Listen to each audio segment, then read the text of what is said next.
Ahalya TV news కి స్వాగతం. ఈనాటి ముఖ్యాంశాలు. తెలుగు బిడ్డ పివి నరసింహారావు సంస్కరణలతో దేశం అభివృద్ధి బాటలో ముందుకు పోతుందని, ఈ సంస్కరణలో 1% నా భాగస్వామ్యం ఉన్నందుకు గర్విస్తున్నానని సీఎం చంద్రబాబు వెల్లడి. నేడు సభలో స్వర్ణాంధ్ర విజన్ పై లఘు చర్చ. 10 సూత్రాల ఆధారంగా విజన్ అమలు చేస్తున్నామన్న చంద్రబాబు. వైసీపీ హయాంలో ఉపాధి హామీ పనుల్లో భారీ అవినీతి జరిగిందని డిప్యూటీ సీఎం పవన్ కళ్యాణ్ ఆరోపణ. ఉపాధి హామీ నిధుల దుర్వినియోగంపై అసెంబ్లీలో ప్రశ్నోత్తరాల సమయంలో మాట్లాడిన డిప్యూటీ సీఎం మొత్తం 250 కోట్ల అవినీతి జరిగినట్లు అధికారులు ఇచ్చిన నివేదిక ద్వారా వెల్లడైందన్న పవన్.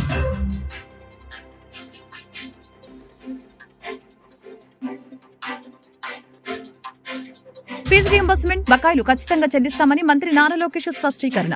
ఫీజు రియంబర్స్మెంట్ బకాయిలపై వైసీపీ ఆరోపణలకి మంత్రి లోకేష్ కౌంటర్. వాస్తవాలు వినే పరిస్థితిలో వైసీపీ లేదని ధ్వజం. తెలుగు బిడ్డ పివి నరసింహారావు సంస్కరణలతో దేశం అభివృద్ధి బాటలో ముందుకు పోతుందని, ఈ సంస్కరణలో 1% నా భాగస్వామ్యం ఉన్నందుకు గర్విస్తున్నానని ముఖ్యమంత్రి చంద్రబాబు తెలిపారు. ప్రజల సామాజిక ఆర్థిక పరిస్థితులు ఎలా ఉన్నాయో అంచనాలు రూపొందిస్తామని తెలిపారు. ప్రజలే ఆస్తిగా నియోజకవర్గాల ప్రోగ్రెసివ్ విజన్ రూపొందించామని చెప్పారు. ప్రతి కుటుంబానికి సామాజిక భద్రత కల్పించవలసి ఉందని పేర్కొన్నారు. కుటుంబ జీవన ప్రమాణాలు పెరిగేలా ఆర్థిక స్వావలంబన దిశగా కృషి చేస్తున్నట్లు వివరించారు. ప్రధాని మోదీ వికసిత భారత్ 2047ని అమలు చేస్తున్నారని, మనం స్వర్ణాంధ్ర విజన్ 2047 అమలు చేస్తున్నామని తెలిపారు. ఇది 5 సంవత్సరాల్లో మీ నియోజకవర్గాల్లో మీ అందరి బాధ్యత. ప్రతి ఒక్కరికి హౌస్ సైట్. పట్టణ ప్రాంతాల్లో 2 సెంట్లు, గ్రామీణ ప్రాంతాల్లో 3 సెంట్లు. ఎవరికైతే ఇంటి జాగా లేని ప్రతి ఒక్క వ్యక్తికి ఇంటి జాగా ప్రొవైడ్ చేసే బాధ్యత ఈ ప్రభుత్వాన్ని. అది ఇస్తాం. దానికి మీరందరూ కూడా ఇప్పటి నుంచి ఎన్యూమరేషన్ చేశాం, జియో ట్యాగింగ్ చేసాం, మీకు డీటెయిల్స్ అని పెడతాం. మీరు తీసుకొస్తే ల్యాండ్ అక్విజిషన్ చేయాలన్నా ప్రభుత్వ భూమి ఉందా, ఓసారి పాత భూములు కూడా హౌసింగ్ కాలనీలు వేశారు, అది కూడా 1 సెంట్ ఇచ్చారు. ఆ సెంట్ వల్ల చాలా ఇబ్బందులు వచ్చాయి. నివాస యోగ్యం కాని పొలాలు ఇచ్చారు, దూరంగా ఎక్కడ ఇచ్చారు. వాళ్ళు అక్కడి నుంచి మళ్ళా పనులకు రావాలంటే వచ్చే పరిస్థితులు లేరు. అలాంటప్పుడు నేను ఆలోచించేది చాయిస్ వాళ్ళకే వదిలిపెడతాం. వాళ్ళు కానీ కన్సాలిడేట్ చేయమంటే అక్కడే కావాలంటే కన్సాలిడేట్ చేసి అందరికీ 2 సెంట్లు ఇచ్చే విధానానికి శ్రీకారం చుడతాం. అక్కడ వద్దని కానంటే ఎక్కడ కావాలో అక్కడ ఇంటి జాగా ఇచ్చి ఇల్లు కట్టించే బాధ్యత ఈ ప్రభుత్వం తీసుకుంటుందని కూడా నేను మీకు తెలియజేస్తున్నా. ఇంటి జాగా అయిన తర్వాత ప్రతి ఒక్కరికి ఇల్లు కట్టించే బాధ్యత తీసుకుంటాం. 100% 29 ఈ రాష్ట్రంలో ఇల్లు లేదనకుండా 100% ఇళ్లు కట్టించే బాధ్యత ఈ ప్రభుత్వం తీసుకుంటుంది. మీ నియోజకవర్గాల్లో మీరు తీసుకోవాల్సిన అవసరం ఉంది. శానిటేషన్, హైజీనిక్ కండిషన్స్ కోసం ఒకప్పుడు మహిళ ఆడబిడ్డ ఆత్మ గౌరవం కింద టాయిలెట్స్ ఇచ్చాం. ఇప్పుడు కొంతమంది కొన్ని కారణాల వల్ల లేని పరిస్థితి ఉంది. ప్రతి ఒక్క ఇంటికి ఒక సంవత్సరమా 6 నెలల అవన్నీ కూడా పూర్తి చేయాలి. ప్రతి ఒక్క ఇంటికి water supply, tap water with sustainable source. ఏదో బోర్ కింద ట్యాప్ నీళ్లు ఇస్తే అది బోర్ ఎండిపోతే నీళ్లు రావు. అట్లా కాకుండా సస్టైనబుల్ సోర్సెస్ నుంచి వాటర్ ఇస్తాం. ఎల్పిజి గ్యాస్ కనెక్షన్, ఒకప్పుడు దీపం పెట్టాం, గ్యాస్ కనెక్షన్ ఇచ్చాం. దేశంలో మొట్టమొదటిసారిగా దీపం పెట్టి గ్యాస్ కనెక్షన్ ఇచ్చిన రాష్ట్రం సమైక్య ఆంధ్రప్రదేశ్. ఆ రోజు ఎన్డీఏ ప్రభుత్వం ఇచ్చాం. ఈ రోజు మళ్ళీ దీపం 2 కింద 3 సిలిండర్లు ఉచితంగా ఇచ్చి మహిళలను ఆదుకుంటున్నాం. ఆ కార్యక్రమం కూడా జయప్రదంగా జరిగే పరిస్థితి వచ్చింది. అక్కడి నుంచి ఎలక్ట్రిసిటీ. ఇక్కడ మీరు గ్యాస్ కూడా చూస్తే కొన్ని ప్రాంతాల్లో పైప్డ్ గ్యాస్ వస్తా ఉంది. అది వచ్చినప్పుడు దాన్ని కూడా కనెక్ట్ చేస్తాం. అవసరమైతే ఇక్కడ ఇచ్చే సబ్సిడీ వాళ్ళకే ఇస్తాం. అప్పుడు ఇంకా గ్యాస్ కూడా తెచ్చుకునే పరిస్థితి లేదు, కనెక్ట్ చేసే పరిస్థితి లేదు. 24 గంటల గ్యాస్ ఉండే పరిస్థితి వస్తుంది. Electricity and solar roof. ప్రతి ఒక్క ఇంటికి కరెంట్ ఉండాలి. పెట్టుకోగలిగిన వాళ్ళందరూ డెమోక్రటైజేషన్ ఆఫ్ పవర్ జనరేషన్ లో మీరు రూఫ్ టాప్ పెట్టుకుంటారు. ఆ రూఫ్ టాప్ పెట్టుకొని మీరే కరెంట్ ఉత్పత్తి చేసుకుంటారు, మీరే వాడుకుంటారు. ఈ రోజు మనం చూస్తే కోస్టల్ ఆంధ్రాలో ఎండలు విపరీతంగా విరిగిపోయినాయి, పొడగాల్పులు ఉన్నాయి. మీరు ఏసీ పెట్టుకొని బాగా ఇక్కడ హ్యాపీగా ఉన్నాం. కరెంట్ దాని వల్ల ప్రతి ఒక్క ఇంట్లో కూడా అలాంటి కంఫర్ట్ ఎందుకు క్రియేట్ చేసుకోకూడదని అడుగుతున్నా. పైన ఎండ, సూర్యుడు, కిందన ఏసీ, చిన్న రూమ్ పెట్టుకున్న ఫ్యాన్ గానీ ఏసీ గానీ పెట్టుకునే అవకాశాలు వస్తే ఓవర్ పీరియడ్ ఆఫ్ టైం ఈ విషయంలో కూడా ప్రతి ఒక్క ఇంటికి సోలార్ రూఫ్ గానీ, కుసుమ్ కింద మన పొలాల్లో మనం కరెంటు తయారు చేసుకుని మనకు అవసరమైన కరెంటు వాడుకొని అవసరమైతే ట్రాక్టర్లు కూడా ఛార్జింగ్ చేసుకొని ఇంటికి కూడా వాడుకునే అవకాశాలు వస్తాయి. అలాంటి వ్యవస్థకు శ్రీకారం చుడతాం. నా ఉద్దేశం ఒకటే, ప్రతి ఒక్కరికి కూడా కాస్ట్ తగ్గిస్తూ జీవన ప్రమాణాలు పెంచడం అనేది ప్రధానమైన ఉద్దేశం. Digital connectivity, high speed internet access for every house, wifi ఇస్తాం, డిజిటల్ కనెక్టివిటీ ఇస్తాం. అది కూడా నీడ్ బేస్ ని బట్టి వాళ్ళకి ఎంత కావాలంటే ఎంత బ్యాండ్ విత్ కూడా ప్రొవైడ్ చేస్తామని చెప్పి కూడా నేను మీకు తెలియజేస్తున్నా. 5G గానీ 6G గానీ ఏది కావాలో అన్ని ప్రొవైడ్ చేస్తాం. ఇప్పుడు నిన్న మొన్న మీరు చూస్తే సెటిలైట్స్ కూడా ప్రైవేట్ సెక్టర్ లో వచ్చేస్తున్నాయి. ఇలాంటి అనేక మార్పులు వచ్చినప్పుడు దాన్ని అందిపుచ్చుకుంటాం.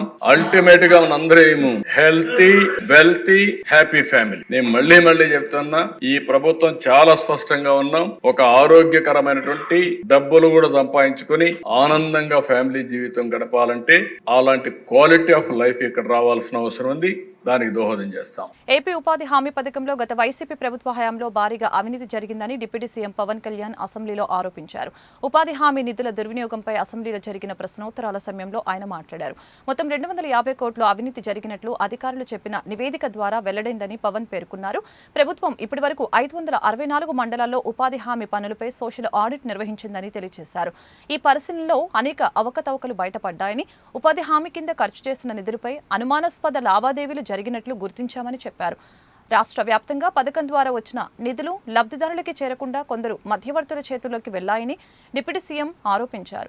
ఇప్పటికే మొదలైన ఆడిట్ ప్రక్రియను మరింత వేగవంతం చేసి ఈ నెలాఖరులోగా మిగిలిన మండలాల్లో కూడా పూర్తి చేస్తామని తెలిపారు. భవిష్యత్తులో ఇలాంటి అక్రమాలు జరగకుండా పగడ్బందీ చర్యలు తీసుకుంటామని ఆయన హామీ ఇచ్చారు. ఇక ఉపాధి హామీ కూలీలకు వేతనాల పెంపు అంశం అనేది కేంద్ర పరిధిలో ఉంటుందని పవన్ వెల్లడించారు. శ్రీ పవన్ కళ్యాణ్ గారు, క్వశ్చన్ నంబర్ 762. అధ్యక్షులకు నమస్కారం సార్. ఉపాధి హామీ పథకం అవినీతిని గురించి నివారించిన ప్రభుత్వం తీసుకున్న చర్యలు వీటికి సంబంధించి ప్రశ్న ఏక్ సార్. ఉపాధి హామీ పథకంలో మన నారా చంద్రబాబు గారి నాయకత్వంలో గౌరవ ముఖ్యమంత్రి వారి ఆధ్వర్యంలో మేము ఎన్డీఏ ప్రభుత్వం ఏర్పాటు చేసినప్పటి నుంచి ప్రత్యేకించి ఈ జాతీయ ఉపాధి హామీ పథకంలో చాలా అవినీతి జరిగింది అనేది గత సంవత్సరాలుగా విన్నాం అధ్యక్ష. రాగానే దానికి చాలా కూలంకషంగా రివ్యూస్ చేసాం. రివ్యూస్ చేసినప్పుడు ఖచ్చితంగా చాలా అవినీతి అయితే ఉంది. దానికి సంబంధించి మేము తీసుకుని ఉన్న చర్యలు ఏంటి, ఆకస్మిక తనిఖీలు అధ్యక్ష. ఒకటి, నిఘా సామాజిక తనిఖీ మరియు క్వాలిటీ కంట్రోల్ విభాగాలు నకిలీ మస్తరు జాబితా తప్పుడు చర్యలు గుర్తించడానికి ఆకస్మిక తనిఖీలు నిర్వహిస్తాయి. అలాగే క్వాలిటీ కంట్రోల్ తనిఖీ ఉంటుంది. ఇది రెండవది. ఆన్లైన్లో కేటాయించిన పని నిర్దేశించిన ప్రమాణాలకు అనుగుణంగా ఉన్నాయో లేవో గుర్తించడానికి నాణ్యత నియంత్రణ తనిఖీలు నిర్వహించడం అవుతుంది. ఇవి కాకుండా రాష్ట్ర స్థాయి ఫ్లయింగ్ స్క్వాడ్ ఉంటుంది. రాష్ట్ర స్థాయిలో ఆకస్మిక తనిఖీలు ఫ్లయింగ్ స్క్వాడ్లు క్షేత్రస్థాయిలో మస్తరు జాబితాలు ఈ మెజర్మెంట్స్ నిబంధనల ప్రకారం జరుగుతున్నాయో లేవో అని తనిఖీ చేయడం అవుతుంది. మరి ఎవరైనా సరే వ్యక్తులు తప్పు చేసినట్లయితే ఎస్ఆర్డిఎస్ క్రమశిక్షణ నియమావళి ప్రకారమే తక్షణ చర్యలు తీసుకోవడం అవుతుంది. రెండో ప్రశ్నకి అధ్యక్ష, అసలు కర్నూలు జిల్లాలో ఉపాధి హామీ పథకం దుర్వినియోగం సంబంధించింది. కర్నూలు జిల్లాలో ఉపాధి హామీ పథకంలో దుర్వినియోగానికి సంబంధించి ఒక నిర్దిష్టమైన ఫిర్యాదు అనేది విచారణ నిర్వహించడం అయినది. బాధ్యులుగా సంబంధిత ఫీల్డ్ అసిస్టెంట్ దగ్గర నుంచి దాదాపు 39,329.37 మొత్తాన్ని దుర్వినియోగం చేసినట్టు నిర్ధారణ అయింది. వారిని విధుల నుండి సస్పెండ్ చేయడం అధ్యక్ష. అదనంగా విభాగం యొక్క సామాజిక తనిఖీ బృందం 25 మండలాలకు గాను 16 మండలాల అక్రమాలను గుర్తించింది. ఇందులో వివిధ కేడర్లో 520 మంది వ్యక్తులు ప్రమేయం ఉన్నట్టుగా గుర్తించారు. మొత్తం నిధుల దుర్వినియోగం 74,57,280 అధ్యక్ష. రెండో ప్రశ్నకి ఇది. అలాగే మూడో ప్రశ్నకి, అవినీతికి పాల్పడిన 520 మంది వ్యక్తుల్లో 31 మంది ఫీల్డ్ అసిస్టెంట్లు, సీనియర్, అలాగే 12 మంది ఫిక్స్డ్ టెన్యూర్ ఉద్యోగులను కూడా సస్పెన్షన్లో ఉంచడం అయింది. 275 మంది పై క్రమశిక్షణా చర్యలు పూర్తయ్యాయి. మిగిలిన వ్యక్తులపై వ్యక్తిగత విచారణలు మరియు ఇతర విధానాల ద్వారా చర్యలు కొనసాగుతూ ఉన్నాయి. అదనంగా ఇప్పటి వరకు 13,35,416 రూపాయల మొత్తాన్ని రికవరీ చేయడం. సుదీర్ఘమైన చక్కటి సమాచారం ఇచ్చారు. సుమారు 6,50,000 మంది విద్యార్థులు పరీక్షలకి హాజరయ్యారు. ఈసారి రెగ్యులర్ విద్యార్థులతో పాటు సార్వత్రిక విద్యాపీఠం అభ్యర్థులకి పరీక్ష నిర్వహిస్తున్నారు. ప్రశ్నాపత్రం చదువుకునేందుకు అదనంగా 15 నిమిషాలు కేటాయించారు. క్యాలెండర్ ప్రకారం మార్చి 31న రంజాన్ పర్వదినంలో ఏమైనా మార్పులు చోటు చేసుకుంటే సాంఘిక శాస్త్రం పరీక్షల్లో మార్పు చేయనున్నారు. విద్యార్థులు పరీక్ష కేంద్రాలకి చేరుకునేందుకు ఆర్టీసీ బస్సులో ఉచితంగా ప్రయాణ సదుపాయం కల్పించారు. పరీక్ష కేంద్రాల వద్దకు విద్యార్థులు తల్లిదండ్రుల రాకతో సందడి వాతావరణం నెలకొంది.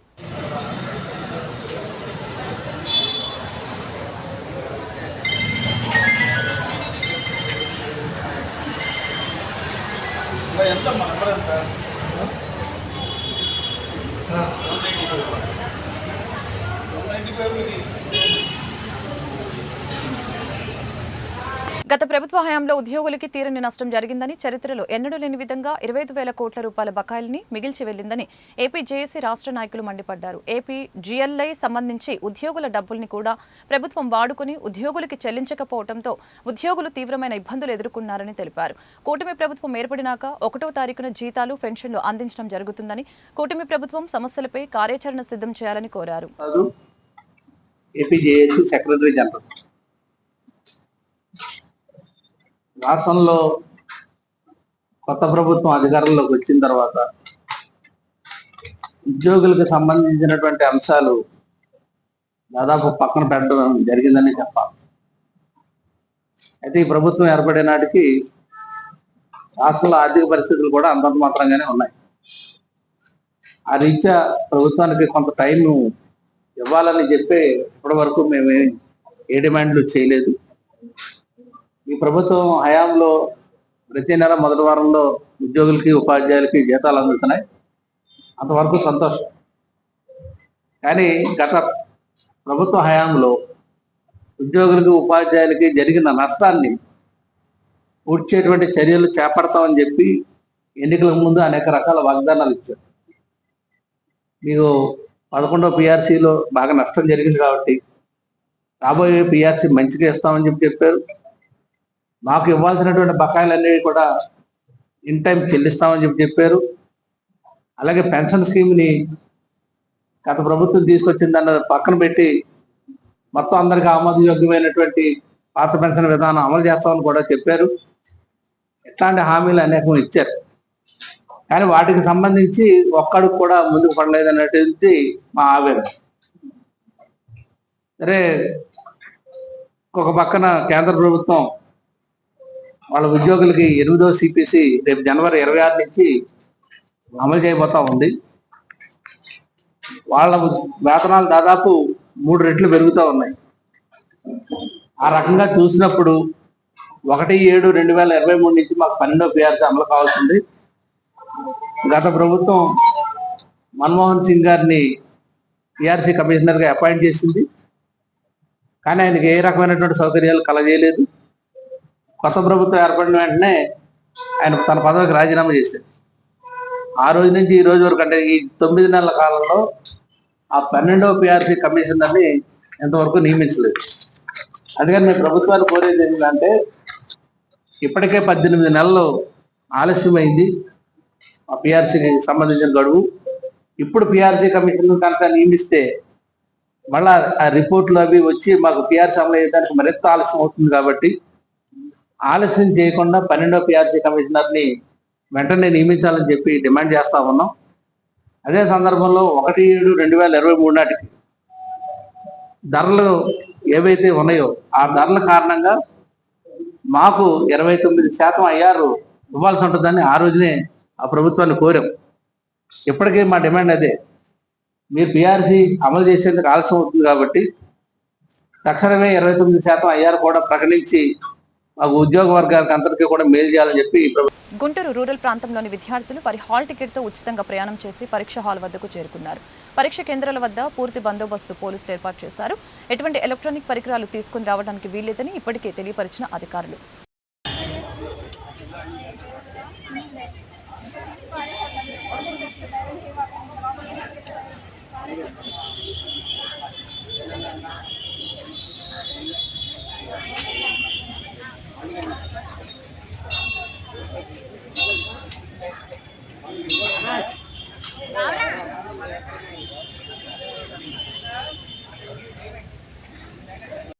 కార్యాలయంలో నిర్వహించిన గ్రీవెన్స్ డేకి ఫిర్యాదుదారులు పెద్ద సంఖ్యలో తరలివచ్చారు. ఈ మేరకు collector Nagalakshmi, joint collector Bhargav Teja, ఇతర అధికారులు ప్రజల వద్ద నుంచి ఫిర్యాదులను స్వీకరించారు. ఇందులో పింఛన్లు, రేషన్ కార్డులు, భూముల సర్వే, భూ ఆక్రమణలు, పేదల ఇళ్ల స్థలాలు, అధికారుల నిర్లక్ష్యంపై అధికంగా ఫిర్యాదులు అందాయి.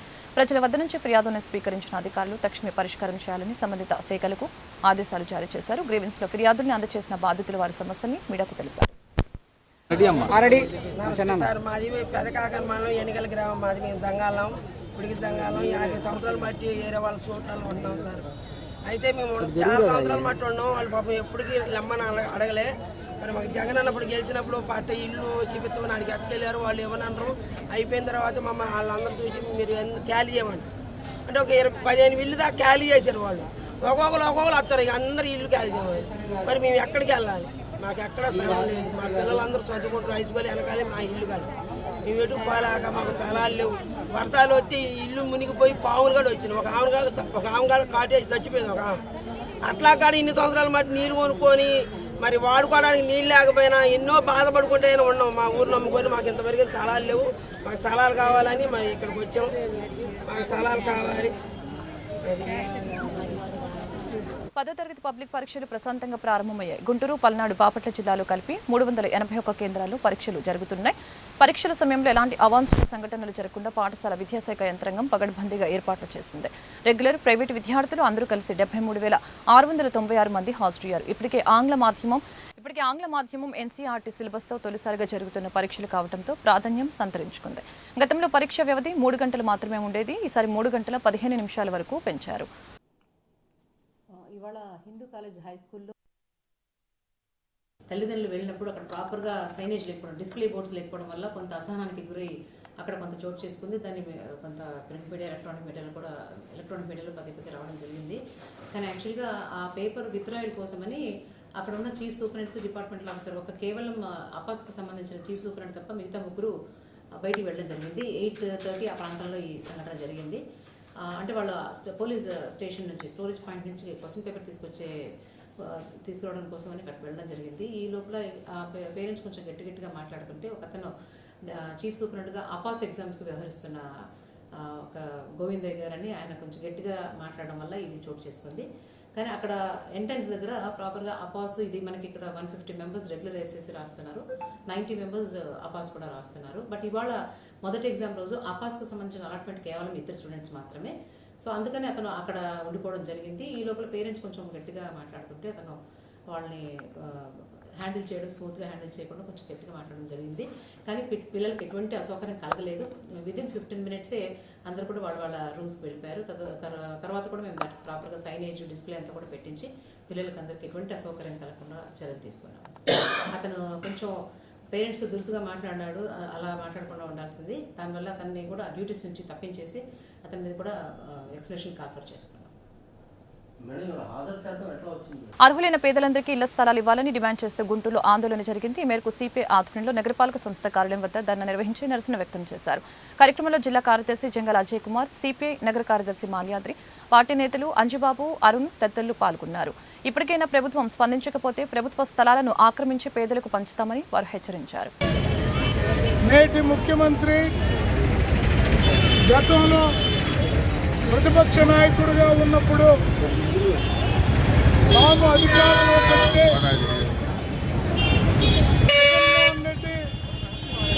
కేవలం పట్టణాల్లో సెంట్ ఇచ్చాడు, గ్రామాల్లో సెంటున్నర ఇచ్చాడు. మేము కనుక అధికారంలోకి వస్తే పట్టణాల్లో 2 సెంట్లు ఇస్తాం, గ్రామాల్లో 3 సెంట్లు ఇస్తాం, ఇల్లు కట్టుకోవడానికి 4 లక్షలు ఇస్తామని చంద్రబాబు నాయుడు గారు రాష్ట్రంలో ఉన్నటువంటి వందలాది నియోజకవర్గాల్లో, మండలాల్లో బహిరంగ సభ వేదికగా ప్రజలకు హామీ ఇవ్వటం అనేది జరిగింది. కానీ ఎన్నికలు అయిపోయినాయి, కూటమి ప్రభుత్వం అధికారంలోకి వచ్చింది. 9 నెలలు పైబడుతున్నప్పటికీ ఆ వైపున ప్రయత్నం ప్రారంభం కాలేదు.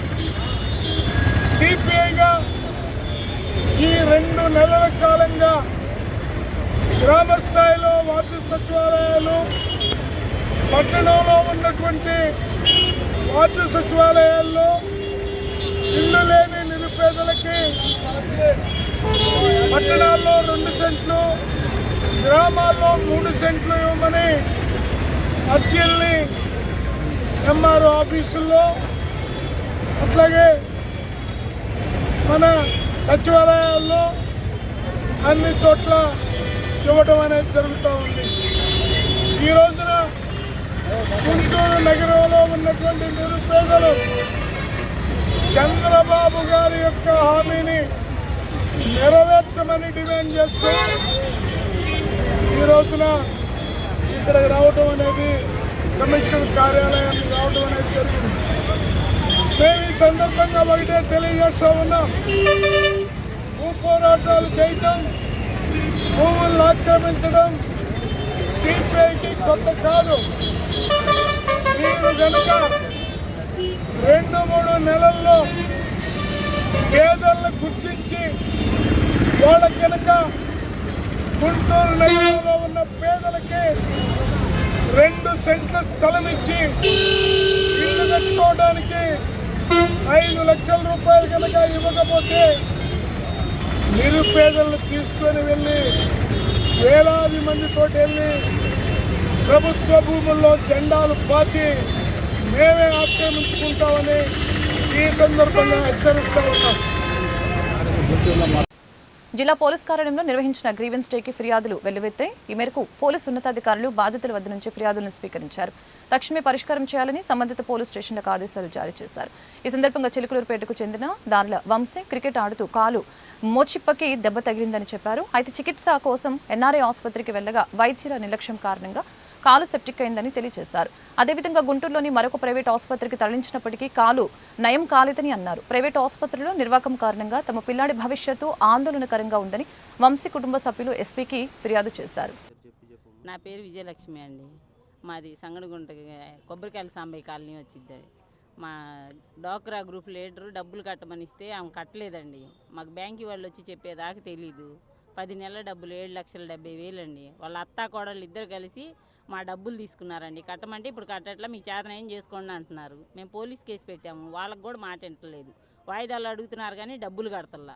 వాళ్ళ అత్త అయితే స్థలం అమ్మి డబ్బులు కడతానని ఒప్పుకుంది. ఒప్పుకుని 10 నెలలు ఆపిచ్చింది మమ్మల్ని. ఆపిచ్చి కూడా ఇప్పుడు ఆ స్థలం అమ్ముకొని వెళ్ళిపోయి వాళ్ళ కూతురు కాడ ఉంటుంది. మాకు డబ్బులు కట్టట్లేదు. మమ్మల్ని 10 మందిని ఇబ్బంది.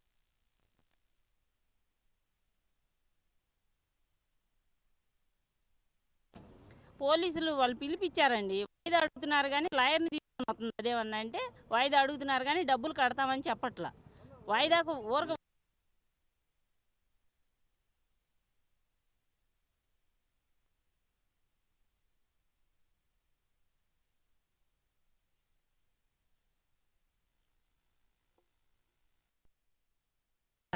కూతురు కాడికి అది ఏదో ఊరు నెల్లూరు ఒంగోలు కాడ ఉంటుంది. ఫోన్లో కూడా రెస్పాండ్ అవ్వట్లేదు, అసలు సమాధానం చెప్పట్లా. మీకు చేత అయింది చేసుకొని మేము డబ్బులు కట్టమంటున్నాము.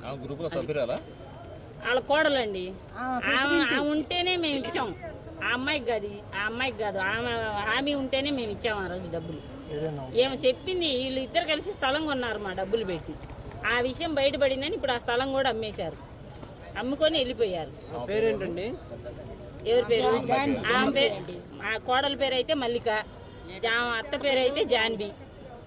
వాళ్ళ ఆయన, వాళ్ళ మామ, ఆమె నలుగురు, మొత్తం వీళ్ళు నలుగురు కలిసి మా డబ్బులు తినేశారు. 9 మంది మిగతా 9 మంది కట్టామండి. అది గ్రూప్ పేరు బ్యాంక్ ఎక్కడ? బ్యాంక్ ఇండియన్ బ్యాంక్ సంగడగుంటలో పెట్టారు. మా గ్రూప్ వచ్చి వెంకటేశ్వర గ్రూప్. ఇదంతా ప్రతి పేదవాడు కడుపు నిండా భోజనం తినాలి అనే సంకల్పంతో స్థాపించిన అన్నా క్యాంటీన్లు సంతృప్తికరంగా నడుస్తూ ఉన్నాయని ఎమ్మెల్యే గల్లా మాధవి తెలిపారు. సోమవారం శివారు ప్రాంతాల పర్యటనకు వచ్చిన ఎమ్మెల్యే మిర్చియార్డు వద్దనున్న అన్నా క్యాంటీన్ సందర్శించి అక్కడ ప్రజలతో ముచ్చటించి రైతులతో కలిసి అల్పాహారాన్ని ఎమ్మెల్యే కమిషనర్ స్వీకరించి క్యాంటీన్ వార్త ముగించే ముందు ముఖ్యాంశాలు మరొకసారి. తెలుగు బిడ్డ పివి నరసింహారావు సంస్కరణలతో దేశం అభివృద్ధి బాటలో ముందుకు పోతుందని, ఈ సంస్కరణలో 1% నా భాగస్వామ్యం ఉన్నందుకు గర్విస్తున్నానని సీఎం చంద్రబాబు వెల్లడి. నేడు సభలో స్వర్ణాంధ్ర విజన్ పై లఘు చర్చ. 10 సూత్రాల ఆధారంగా విజన్ అమలు చేస్తున్నామన్న చంద్రబాబు. వైసీపీ హయాంలో ఉపాధి హామీ పనుల్లో భారీ అవినీతి జరిగిందని డిప్యూటీ సీఎం పవన్ కళ్యాణ్ ఆరోపణ. ఉపాధి హామీ నిధుల దుర్వినియోగంపై అసెంబ్లీలో ప్రశ్నోత్తరాల సమయంలో మాట్లాడిన డిప్యూటీ సీఎం మొత్తం 250 కోట్ల అవినీతి జరిగినట్లు అధికారులు ఇచ్చిన నివేదిక ద్వారా వెల్లడైందన్న పవన్.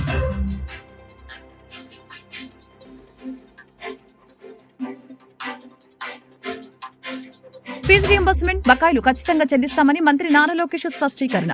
ఫీజు రియంబర్స్మెంట్ బకాయిలపై వైసీపీ ఆరోపణలకి మంత్రి లోకేష్ కౌంటర్. వాస్తవాలు వినే పరిస్థితిలో వైసీపీ లేదని ధ్వజం. ఈ వార్తలు ఇంతటితో సమాప్తం. మరొక బులెటిన్లో మళ్ళీ కలుద్దాం. నమస్కారం.